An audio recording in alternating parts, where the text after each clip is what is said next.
Bismillahirrahmanirrahim. Di sini saya akan menjelaskan tentang akidah Islam pada masa Nabi. Terdapat 5 poin yang akan saya jelaskan. Yang pertama adalah persatuan umat, yang kedua adalah peran Nabi sebagai pemersatu umat, yang ketiga adalah dasar persatuan umat pada masa itu, yang keempat adalah cor akidah monolitik, yang kelima atau yang terakhir adalah awal dari perpecahan. Untuk poin yang pertama adalah persatuan umat. Ketika Nabi Muhammad SAW masih hidup, umat Islam itu masih bersatu padu dan tidak terpecah, yakni di mana pada masa itu belum ada aliran-aliran atau firqah. Untuk contohnya sendiri adalah ketika terjadi perbedaan pendapat, maka para sahabat itu akan langsung bertanya dan berkonsultasi kepada Nabi bagaimana solusinya. Poin yang kedua adalah peran Nabi sebagai pemersatu. Pada saat itu, peran Nabi adalah sebagai sumber solusi semua persoalan akidah dan hukum. Seperti yang saya jelaskan pada poin sebelumnya adalah ketika terjadi perbedaan, maka sahabat akan langsung berkonsultasi kepada Nabi. Nah, sahabat ini pasti akan patuh ketika diberikan solusi oleh Nabi Muhammad dan pasti akan selalu menjalankannya. Maka dari itu, segala persoalan dapat diselesaikan sehingga tidak adanya perpecahan, karena perbedaan pendapat dapat disatukan oleh solusi yang diberikan Nabi Muhammad. Poin yang ketiga adalah dasar pemersatu. Nah, bagaimana sih caranya para sahabat ini dapat menjaga persatuan? Nah, caranya adalah mereka itu berpegang teguh kepada firman Allah, yakni pada Quran Surat Al-Anfal ayat 46. Yang berbunyi, wa ati'ullaha wa rasulahu wa la tanaza'u fatafsalu wa tadhhaba rihukum. Yang artinya, dan taatilah kamu sekalian kepada Allah dan Rasulnya, dan janganlah kamu berbantah-bantahan, karena semua itu akan menyebabkan kalian gagal. Pada saat itu, para sahabat dilarang oleh Nabi Muhammad memperdebatkan sesuatu yang kontroversial atau dapat memicu adanya perpecahan. Misalnya adalah tentang qadar. Poin yang ketiga adalah corak akidah yang bersifat monolitik. Apa itu corak akidah yang bersifat monolitik? Corak akidah yang bersifat monolitik adalah pada saat itu hanya ada satu bentuk ajaran tanpa perbedaan dan persanggahan dari para sahabat. Atau juga bisa diartikan sebagai hanya satu versi ajaran Islam yang murni dari Nabi. Seperti yang dijelaskan pada poin sebelumnya, di mana sahabat dilarang memperdebatkan sesuatu yang memicu adanya perpecahan, sehingga hal inilah yang menyebabkan corak akidah pada masa itu bersifat monolitik. Nah, para sahabat ini datang ke Nabi Muhammad bukan untuk berdebat tentang pemahamannya akan agama Islam, melainkan mereka menanyakan persoalan-persoalan yang belum mereka pahami sepenuhnya. Lanjut poin yang kelima atau poin yang terakhir adalah awal mula dari perpecahan. Nah, benih-benih perpecahan ini baru muncul setelah wafatnya Nabi Muhammad, terutama tentang perdebatan akan kepemimpinan, di mana mereka ini berselisih tentang siapa yang akan menggantikan kepemimpinan umat Islam. Perdebatan ini terjadi di Saqifah Bani Sa'idah. Kaum Ansor yang dipimpin Sa'ad bin Ubadah, kemudian menyusul hadir Abu Bakar As-Siddiq, Umar bin Khattab, dan Abu Ubaidah bin Jarrah dari kalangan muhajirin. Dan pada akhirnya dicapailah kesepakatan untuk mengangkat Abu Bakar As-Siddiq sebagai khalifah. Akidah pada masa Khulafaur Rasyidin. Yang pertama, masa Abu Bakar As-Siddiq 11-13 Hijriah. Umat Islam masih bersatu meski ada tantangan. Munculnya nabi-nabi palsu, sebagian umat Islam enggan membayar zakat. Abu Bakar berhasil mengatasi semua masalah tersebut. Yang kedua, masa Umar bin Khattab 13-23 Hijriah. Keadaan politik dan persatuan umat Islam tetap stabil, tidak ada perpecahan besar yang terjadi. 3. Pada masa Utsman bin Affan 23-35 Hijriah, melakukan reformasi di bidang administrasi pemerintah.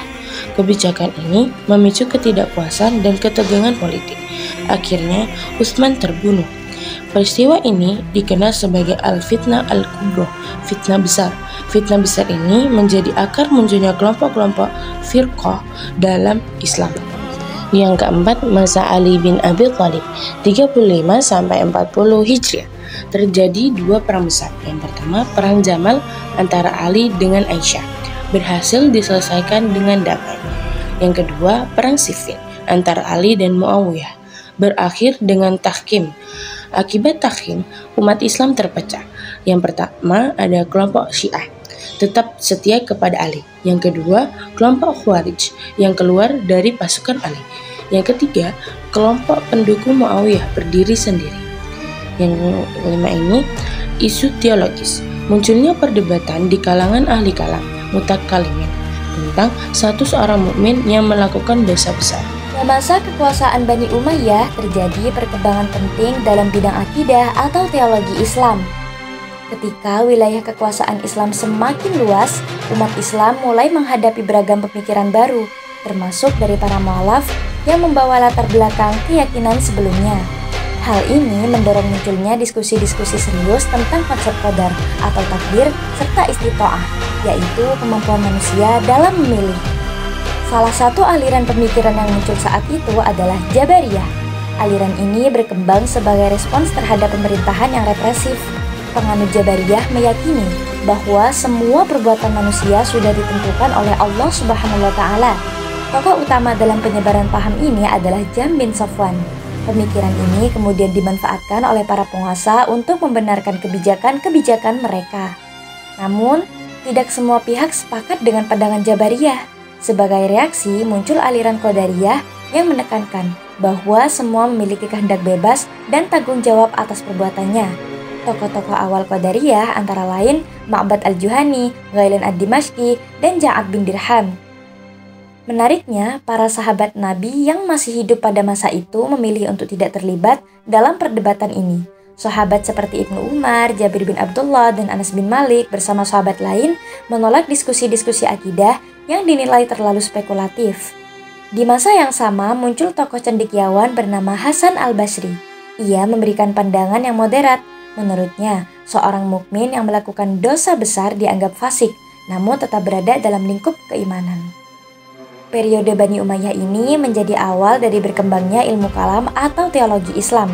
Munculnya berbagai aliran seperti Jabariyah dan Qadariyah menjadi pondasi penting dalam perdebatan akidah di masa-masa selanjutnya. Akidah Islam pada masa Bani Abbasiyah. Yang pertama, latar belakang perkembangan ilmu kalam. Pada masa Bani Abbasiyah, hubungan antara bangsa Arab dan bangsa Ajam semakin erat yang memunculkan pertukaran pemikiran.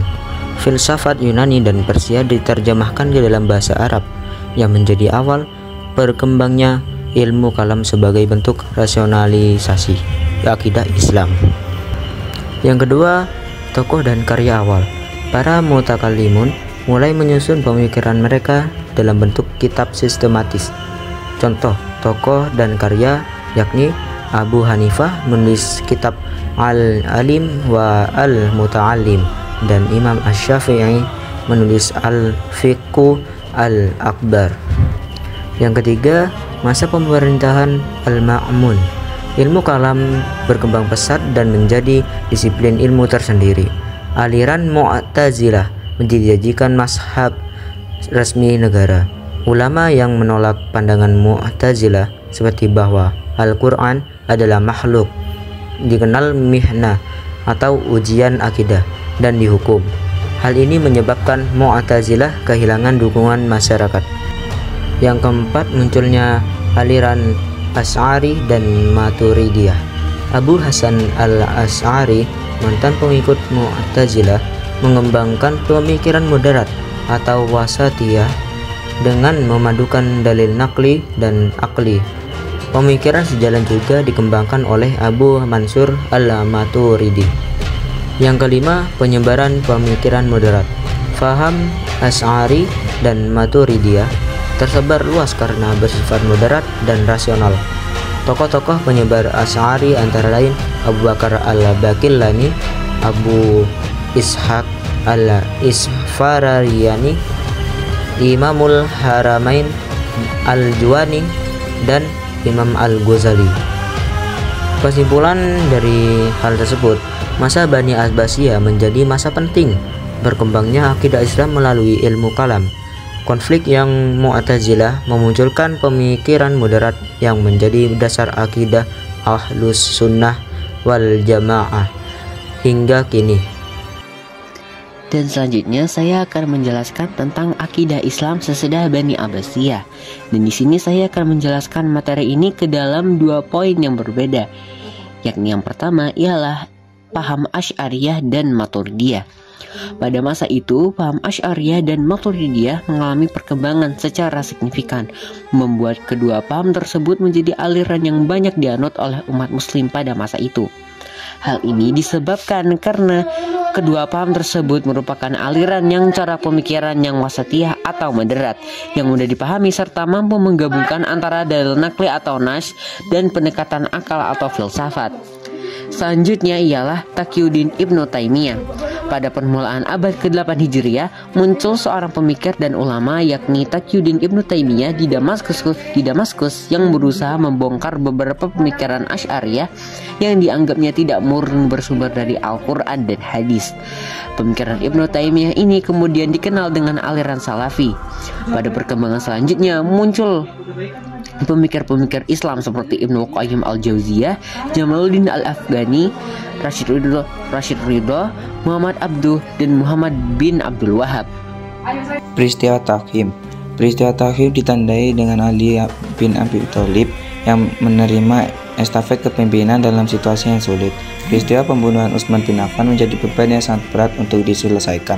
Muawiyah yang berasal sebagai representasi keluarga Utsman bin Affan mengajukan tuntutan agar Ali bin Abi Thalib memprioritaskan pengusutan pembunuhan tersebut. Sebenarnya Ali bin Abi Thalib telah bersungguh-sungguh berupaya membongkar kasus ini, namun belum membuahkan hasil. Muawiyah bin Abi Sufyan tidak mau membaiat Ali bin Abi Thalib dan secara terang-terangan menolak kekhalifahannya. Saat itu Muawiyah menjabat sebagai gubernur di Syam dan mulai menyusun kekuatan untuk melawan kekhalifahan Ali bin Abi Thalib. Akhirnya terjadi pertempuran besar di Siffin pada bulan Safar tahun 37 Hijriah atau 657 Masehi antara dua pasukan besar tersebut. Dalam pertempuran di Siffin, pasukan Ali bin Abi Thalib hampir mencapai kemenangan. Namun melihat kondisi pasukan yang semakin terdesak, Amir bin As dari pihak Muawiyah mengusulkan diadakannya perundingannya. Awalnya Ali bin Abi Thalib meragukan ketulusan usulan tersebut, akan tetapi karena desakan dari sebagian pasukannya, beliau akhirnya menerima ajakan damai itu. Daumatul Jandal pun disepakati sebagai lokasi perundingan. Peristiwa perundingan antara pihak Ali bin Abi Thalib dan pihak Muawiyah ini kemudian dikenal dengan istilah tahkim atau arbitrase. Masing-masing pihak membawa delegasi, baik 400 orang menurut sebagian riwayat atau 100 orang menurut riwayat lain. Delegasi Ali dipimpin oleh Abu Musa al-Asy'ari, sementara delegasi Muawiyah dipimpin oleh Amr bin Ash. Dalam dialog antara kedua pihak, dicapai suatu kesepakatan bahwa untuk meredakan pertikaian, Ali bin Abi Thalib dan Muawiyah harus diturunkan dari jabatannya. Amr bin Ash menyarankan agar Abu Musa al-Asy'ari yang menyampaikan hasil kesepakatan terlebih dahulu dengan alasan menghormati Abu Musa karena lebih tua dan lebih dahulu masuk Islam. Abu Musa pun menerima permintaan itu tanpa curiga. Ibnu Abbas, salah satu anggota delegasi pihak Ali, telah menasihati Abu Musa agar tidak menyampaikan hasil kesepakatan terlebih dahulu karena khawatir akan adanya daya tipu dari Amr bin Ash. Namun Abu Musa menolak nasihat itu.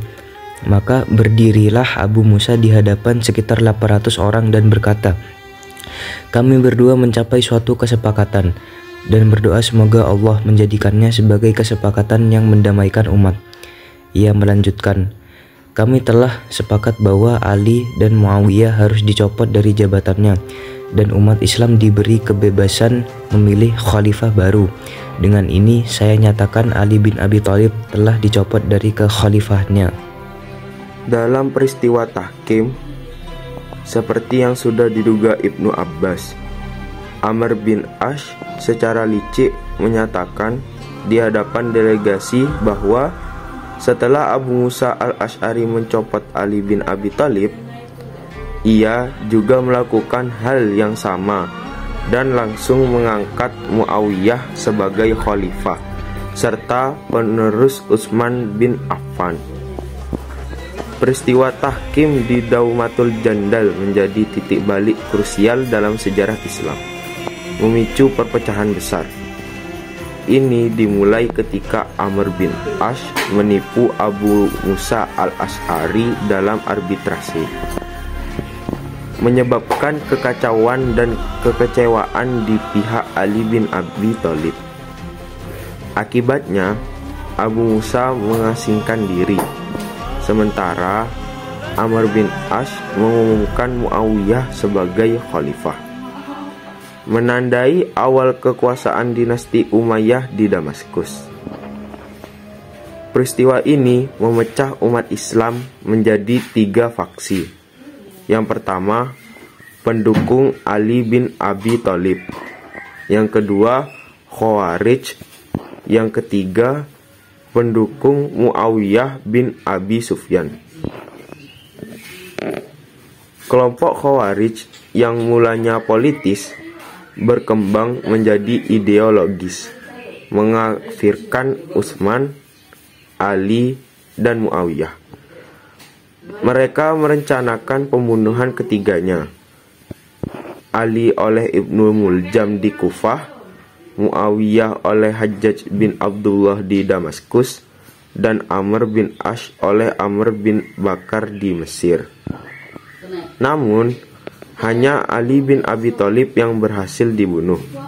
Muawiyah hanya terluka, dan Amr bin Ash selamat karena Kharijah yang mirip dengannya menjadi korban salah sasaran.